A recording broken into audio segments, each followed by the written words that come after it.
श्री गणेशाय नमः। श्री गोपीजनवल्लभाय नमः। श्रीमद्भागवत महापुराण चतुर्थ स्कंद अथ त्रिंशोऽध्यायः। प्रचेताओं को श्री विष्णु भगवान का वरदान। विदुर जी ने पूछा, ब्रह्मन, आपने राजा प्राचीन वरीह के जिन पुत्रों का वर्णन किया था, उन्होंने रुद्र गीत के द्वारा श्रीहरि की स्तुति करके क्या सिद्धि प्राप्त की? वारहस्पत्य मोक्षाधिपति श्री नारायण के अत्यंत प्रिय भगवान शंकर का अकस्मात सान्निध्य प्राप्त करके प्रचेताओं ने मुक्ति तो प्राप्त की ही होगी। इससे पहले इस लोक में अथवा परलोक में भी उन्होंने क्या पाया, वह बतलाने की कृपा करें। श्री मैत्रेय जी ने कहा, विदुर जी, पिता के आज्ञाकारी प्रचेताओं ने समुद्र के अंदर खड़े रहकर रुद्रगीत के जप रूपी यज्ञ और तपस्या के द्वारा समस्त शरीरों के उत्पादक भगवान श्री हरि को प्रसन्न कर लिया। तपस्या करते करते 10,000 वर्ष बीत जाने पर पुराण पुरुष श्री नारायण अपनी मनोहर कांति द्वारा उनके तपस्या जनित क्लेश को शांत करते हुए सौम्य विग्रह से उनके सामने प्रकट हुए। गरुड़ जी के कंधे पर बैठे हुए श्री भगवान ऐसे जान पड़ते थे मानो सुमेरु के शिखर पर कोई श्याम घटा छाई हो। उनके श्रीअंग में मनोहर पीताम्बर और कंठ में कौस्तुभ मणि सुशोभित थी। अपनी दिव्य प्रभा से वे सब दिशाओं का अंधकार दूर कर रहे थे। चमकीले सुवर्णमय आभूषणों से युक्त उनके कमनीय कपोल और मनोहर मुखमंडल की अपूर्व शोभा हो रही थी। उनके मस्तक पर झिलमिलाता हुआ मुकुट शोभायमान था। प्रभु की 8 भुजाओं में 8 आयुध थे। देवता, मुनि और पार्षदगण सेवा में उपस्थित थे तथा गरुड़ जी किन्नरों के भांति साममय पंखों की ध्वनि से कीर्तिगान कर रहे थे। उनकी 8 लंबी लंबी स्थूल भुजाओं के बीच में लक्ष्मी जी से स्पर्धा करने वाली बनमाला विराजमान थी। आदि पुरुष श्री नारायण ने इस प्रकार पधार कर अपने शरणागत प्रचेताओं की और दया दृष्टि से निहारते हुए मेघ के समान गंभीर वाणी में कहा। श्री भगवान जी ने कहा, राजपुत्रों, तुम्हारा कल्याण हो। तुम सब में परस्पर बड़ा प्रेम है और स्नेहवश तुम एक ही धर्म का पालन कर रहे हो। तुम्हारे इस आदर्श सौहार्द से मैं बड़ा प्रसन्न हूँ। मुझसे वर मांगो। जो पुरुष सायंकाल के समय प्रतिदिन तुम्हारा स्मरण करेगा, उसका अपने भाइयों में अपने ही समान प्रेम होगा तथा समस्त जीवों के प्रति मित्रता का भाव हो जाएगा। जो लोग सायंकाल और प्रातःकाल एकाग्र चित्त से रुद्रगीत द्वारा मेरी स्तुति करेंगे, उनको मैं अभिष्ट वर और शुद्ध बुद्धि प्रदान करूँगा। तुम लोगों ने बड़ी प्रसन्नता से अपने पिता की आज्ञा शिरोधार्य की है। इससे तुम्हारी कमनीय कीर्ति समस्त लोकों में फैल जाएगी। तुम्हारे एक बड़ा ही विख्यात पुत्र होगा। वह गुणों में किसी भी प्रकार ब्रह्मा जी से कम नहीं होगा तथा अपनी संतान से तीनों लोकों को पूर्ण कर देगा। राजकुमारों, कंडू ऋषि के तपोनाश के लिए इंद्र की भेजी हुई प्रमलोचा अप्सरा से एक कमल नयनी कन्या उत्पन्न हुई थी। उसे छोड़कर वह स्वर्गलोक को चली गई। तब वृक्षों ने उस कन्या को लेकर पाला पोसा। जब वह भूख से व्याकुल होकर रोने लगी, तब औषधियों के राजा चंद्रमा ने दयावश उसके मुंह में अपनी अमृत वर्षणी तर्जनी उंगली दे दी। तुम्हारे पिता आजकल मेरी सेवा भक्ति में लगे हुए हैं। उन्होंने तुम्हें संतान उत्पन्न करने की आज्ञा दी है।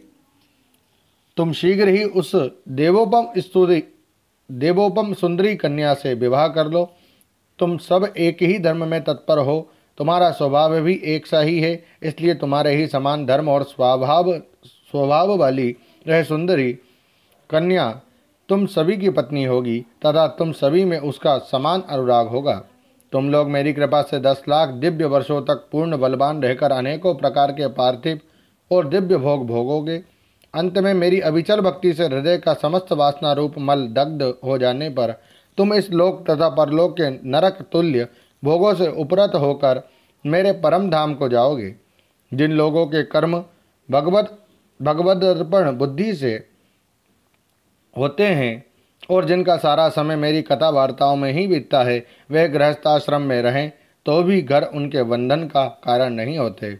वे नित्य प्रति मेरी लीलाएं सुनते रहते हैं। इसलिए ब्रह्मवादी वक्ताओं के द्वारा मैं ज्ञान स्वरूप परब्रह्म उनके हृदय में नित्य नया नया सा भासता रहता हूँ और मुझे प्राप्त कर लेने पर जीवों को ना मोह हो सकता है, ना शोक और ना हर्ष की ही।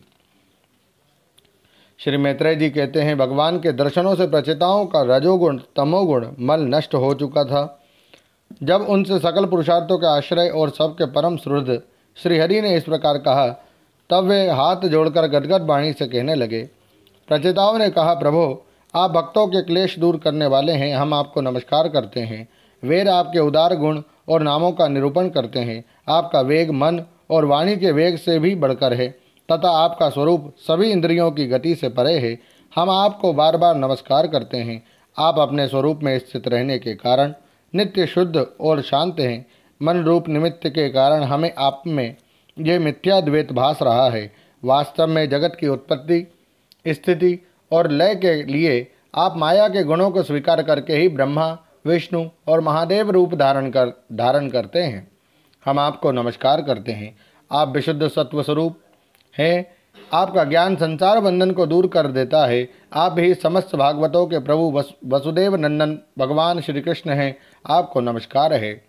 आपकी ही नाभि से ब्रह्मांड रूप कमल प्रकट हुआ था। आपके कंठ में कमल कुसुमों की माला सुशोभित है तथा आपके चरण कमल के समान कोमल है।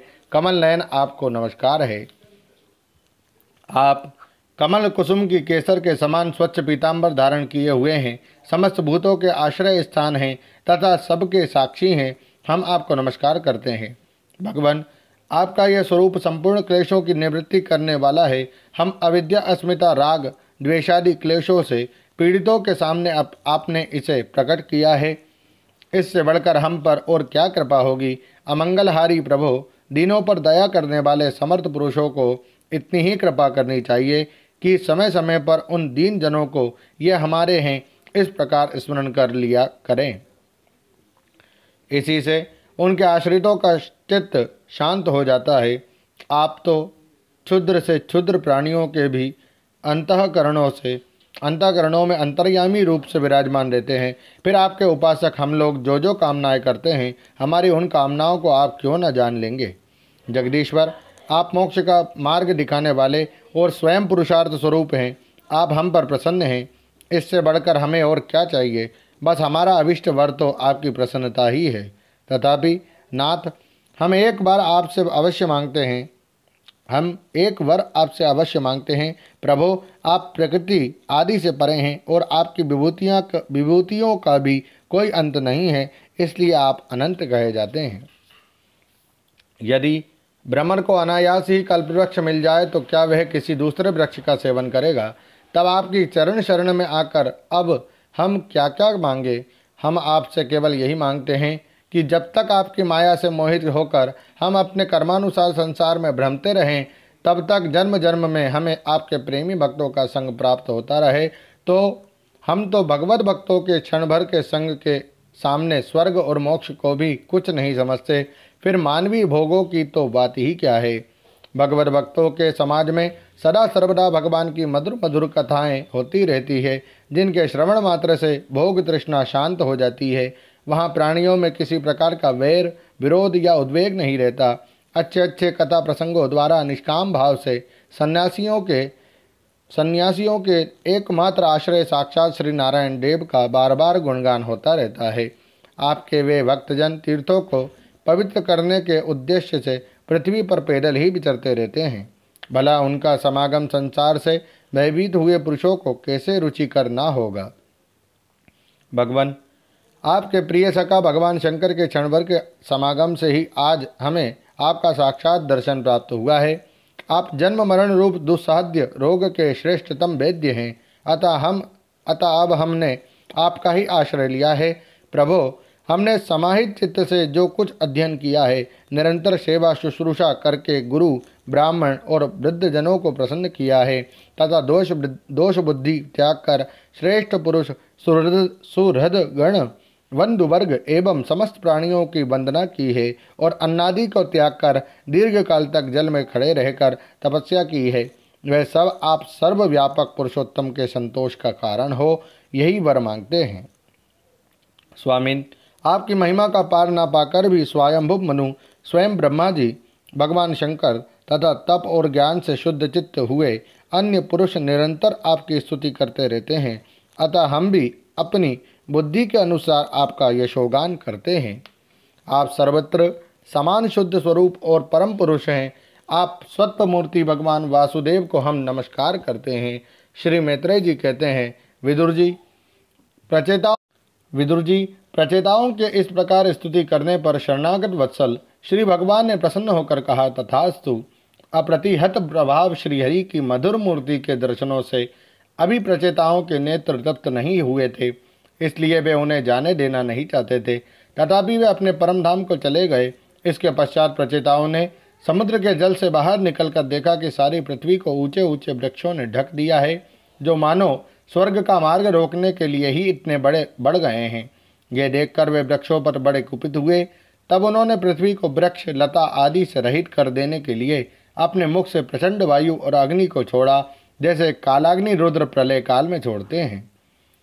जब ब्रह्मा जी ने देखा कि वे सारे वृक्षों को भस्म कर रहे हैं, तब वे वहां आए और प्राचीन वरीहि के पुत्रों को उन्होंने युक्ति पूर्वक समझाकर शांत किया। फिर जो कुछ वृक्ष वहां बचे थे, उन्होंने डरकर ब्रह्मा जी के कहने से वे कन्या लाकर प्रचेताओं को दी।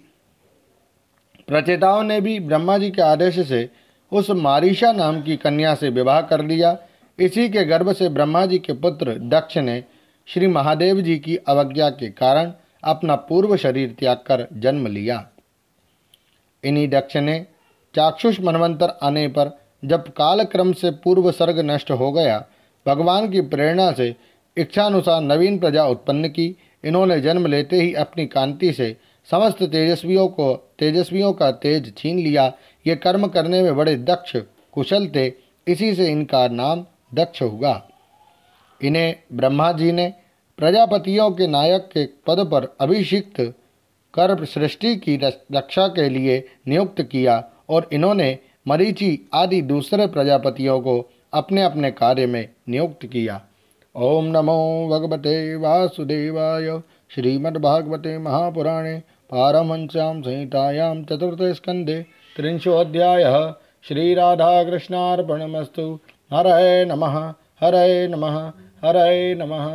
जय श्री कृष्ण।